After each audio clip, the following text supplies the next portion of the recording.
Informa, which we also haven't talked about, I think, at all on this show. Certainly, it's not in the BritBox, and I haven't talked about it. And I think we don't think we've mentioned it in passing really either.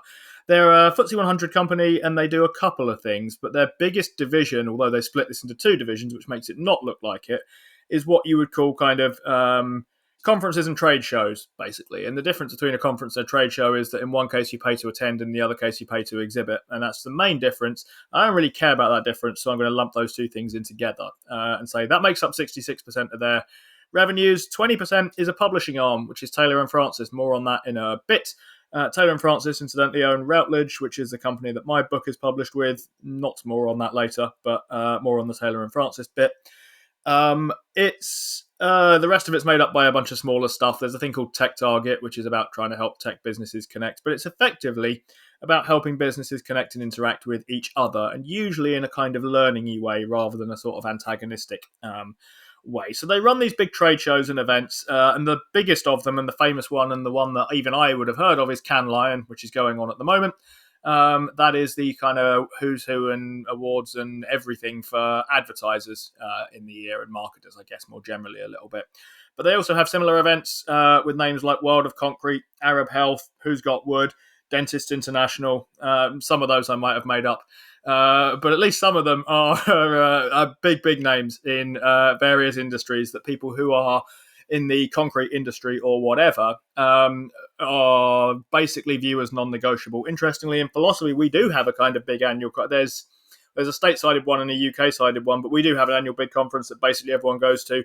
It's not run by Informa; it's kind of just run by a trust. But I know what it means to kind of have a conference that everyone turns up to, regardless of what they've been doing all year, in order to try and stay up to date with colleagues and to some extent competitors and that sort of thing.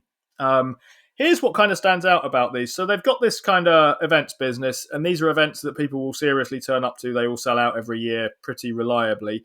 And the economics of them are quite nice. You wouldn't know it to look at their accounts, at least not immediately. They've got a return on equity of about 5.6%, which is actually pretty low, considering they're a pretty asset-light business. They don't own their own venues. They hire them. Most of their kind of stuff is not tangible. They have low maintenance and so on and so forth. You don't need huge amounts of factories to run events. A bit like XPS Pensions, actually. They're light on fixed assets. But you look at their balance sheet, and about half of it is goodwill. And that's the result of a whole load of acquisitions, including one from a company called, I think it's Essential, Ascent IAL. Is how that's spelt, which was from 2024, which put Cannes Lion into their portfolio along with some other things as well. And when you start looking at that, they have sort of about 7.7 billion in goodwill and 284 million in property, plant and equipment. So if you measure the kind of return based on their fixed asset and you sort of consider their goodwill going to write down over time, more on that goodwill again shortly, you start to think this actually has much more attractive economics than it kind of looks at first sight. So they hire the venues. They don't own them. Venues are quite happy to be hired in these cases, and that works very well for both sides.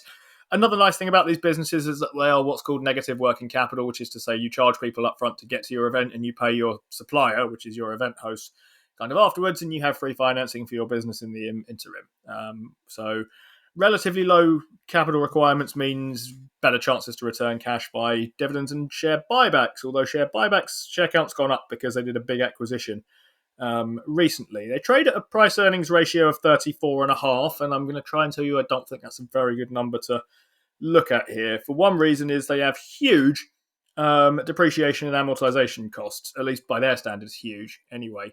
And with that much goodwill on your balance sheet, you will have huge amortization going on nearly all the time. So roughly half of their, I think their net income would roughly double if you knocked off their D&A. I'm not saying you should necessarily knock it off, but there is a lot going on there in terms of writing down assets that may or may not need to be amortized over the length of however long it is they're looking at. They also have 22 million in stock-based comp on 700 million in free cash flow. That, I think, is probably within reasonable limits. It's sort of less. It's comfortably less than 10%. It's about 3% of their free cash flow becomes stock-based comp or is offset by stock-based comp.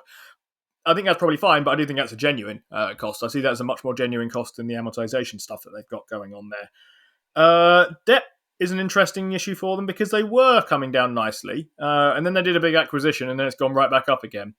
So it's sort of tricky to figure out where they are debt-wise at the moment. They look, as far as I can see, like a company that's just done a big acquisition in that their share count is up and their debt is up. They did it all through cash officially, but I think they raised some of that cash by bonds and some of that cash by issuing equity. And as a result, their share count is higher than it was last year, and their debt is higher than it was last year. So if you look for companies that have nice kind of gradually share count comes down each year over the last 10 years, this will look very ugly on a screener. And they also paid, well, I don't know this well enough to tell you, but it looks like a big number to me in terms of multiples. In a world where you and I, Steve, are used to looking at diplomas and Halmas and Bunzells and Judges Scientifics acquiring, I don't know, 6 times EBIT or something, or close to that if they can, and they're really going to push a boat out and go to 11 times EBIT. Informa has just bought Essential at 21.3 times adjusted EBITDA, which is, it's not obviously a discount to anything, as far as I can see. That's actually quite punchy as valuations go. Maybe it's worth it. I don't know. They would know this better than me, but I am aware that they're an acquisitive business at 1.2 billion on a sort of fairly significant market cap. That's a decent part of their business, and they've issued quite a lot to get that over the line.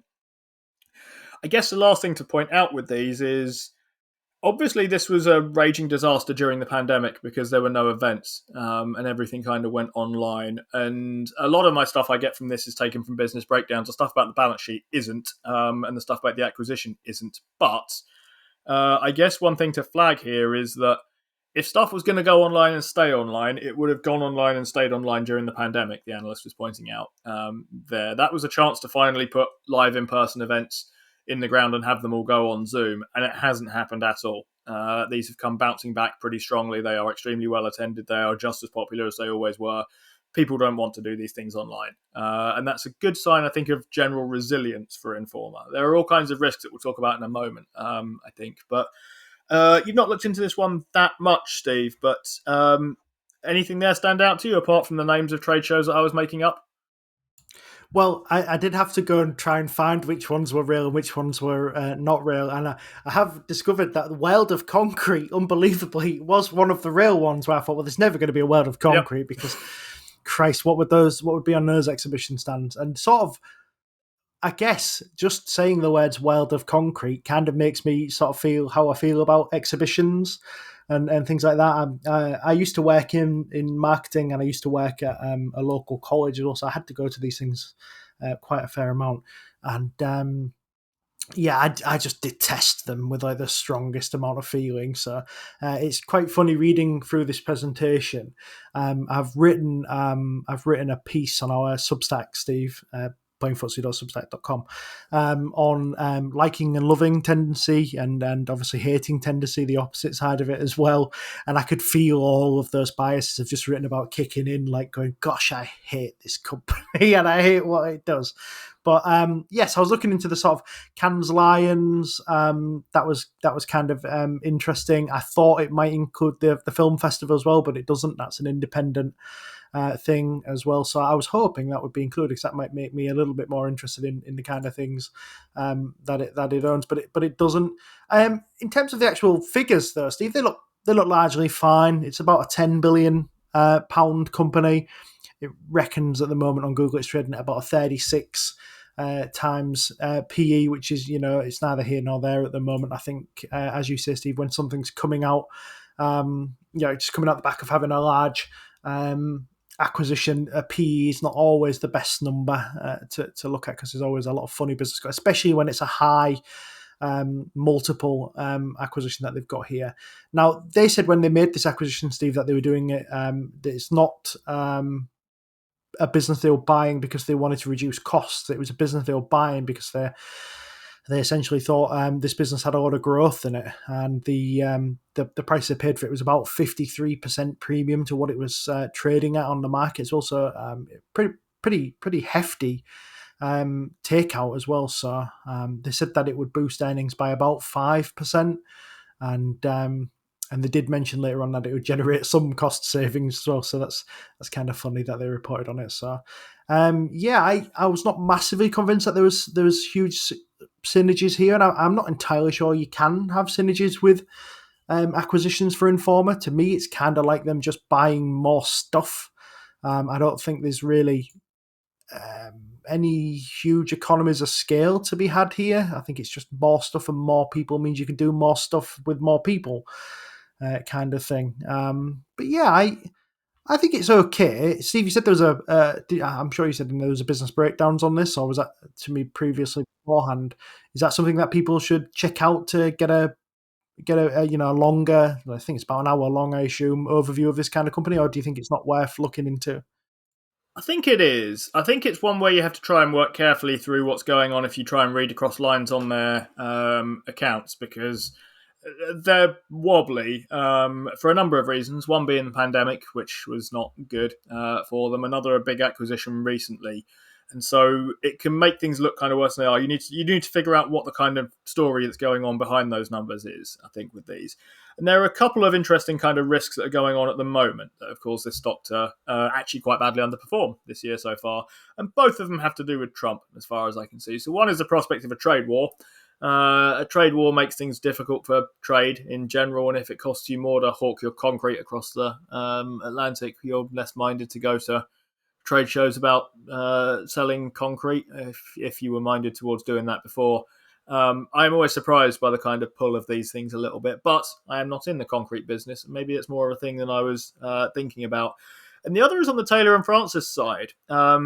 We talked about this in the context of Bloomsbury a little bit, Stephen. I've always said I don't love academic publishers that are not university presses. Basically, I think they, in a lot of cases, lack that kind of clout that kind of OUP and CUP mostly have, along with some of the US ones, maybe, but mostly OUP's US arm is the biggest thing out there. And the same goes really with Informa as well. And Trump is threatening funding for academia at the moment. And you can make of that what you will, as good thing, bad thing. I have very mixed views on the subject there, but that may well kind of weigh on demand in the case of publishing materials and so on. But for the time being, there's likely to be a steady stream of academics, but they will generally be aiming higher than, I think, Informa's publishers, and in a lot of cases, I think Bloomsbury's ones as well. But Bloomsbury has some quite nice both have some quite nice journal things, actually. I worry about publishing books and textbooks, whether that will have quite the same push. But when you look across Routledge, it is largely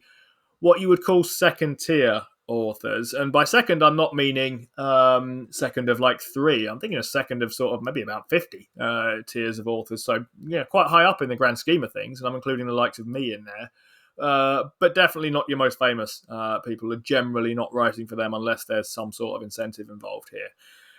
It's a smaller part of their business. The big bit's the conferences and trade shows bit, and I'd be interested in trying to sort of break that out a little bit and work out exactly what comes from where with those. But I think there's a bit more thinking to be done on this, although the stock kind of catches my eye at today's prices, because it looks expensive, but I'm not sure it is type of one. But maybe we'll see. Yeah, that makes sense, Steve. Just to tack on the end before we shuffle on, so I'm just read through the presentation at breakneck speed, and one of the things that they're kind of looking to change these exhibitions into is basically from just being a bunch of stands on a carpeted floor and basically a way to go and collect 15 different pens. It looks like they're trying to change these into more experience-driven kind of events. So there's some shots here of people using one of the VR headsets. I think it's Meta's VR headset, and walking through kind of a light experience for an energy company, and that looks a little bit more interesting. And later on, they basically talk about exhibitions. Their vision is to I believe they've invented a word here, Steve, but it's to change them from just being exhibitions where you collect pens into what they're calling festivalization. And there's even a way for you to pronounce that if you couldn't do that from just reading it. But yes, I just think again my hating tendency is kicking in a little bit here, and you think to yourself, like, who is probably the person you're least likely to want to go to a festival with, Steve. And I think it's the faces of LinkedIn, and that's the people who tend to attend these kind of exhibitions. But being honest, I kind of like the idea of changing them into something more than, a canvas stand with one of those pull-up, roll-up banners and some leaflets and pens. If you're going to attend one of these kind of events, you should put on a show that attracts people to look at it. Now, from a marketing perspective and somebody who used to look after the budget at a couple of marketing companies, I can tell you categorically that the return on these is almost zero. And they're kind of, there's a lot of advertising which is kind of just about keeping your name out there rather than actually generating anything off the back of it. There's no return on investment from these that I have seen, and that's my major worry. Is that sometimes businesses like to waste money and stuff like this, I think, and I think these are the first things that people stop attending when they need to generate a return on their marketing spend rather than, spend a couple of £1 million on some flashy lights and pens and what have you, and and get nothing back. So that would be my major concern about it, Steve. Very interesting. I will keep thinking about this one in that case. You've been watching a segment from the Playing FTSE show, brought to you in association with our favourite broker, Trading 212. For the full version of the show, check us out on Spotify, Apple, or wherever you get your podcasts. And if you open a new account with Trading 212 using the link in the description, there's a free fractional share in it for you. Just make sure that you use the code FTSE when you sign up.